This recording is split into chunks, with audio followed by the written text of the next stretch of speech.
Вочы сінія-сінія, косы тугія.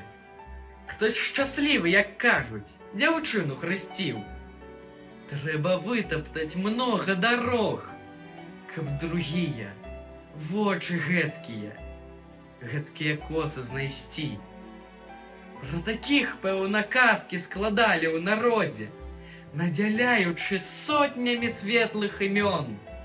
А цяпер гарманісты чародамі ходзяць, носяць песні прызнання ўначы ля акон. Яна валадае ў сваёй прыгажосці, ні прызнанняў, ні песень не хоча яна. Аднаго прычакаць бы ёй толькі ў госці. Ды зямлёю яго абвянчала вайна. Не згуляе вяселля той, хто гэтак абвенчаны.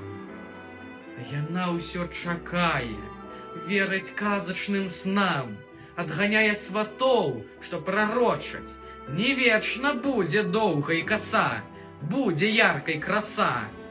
І даўно з хаты ў хату, з вуха ў вуха носяць бабы па вёсцы няўмольны прысуд.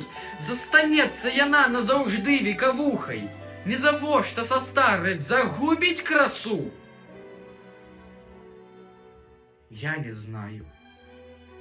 Быць можа, і праўда не трэба ёй, прыгожай такой, адзінокаю жыць. Я ж яе разумею і вельмі хацеў бы вось такое каханне у жыцці заслужыць.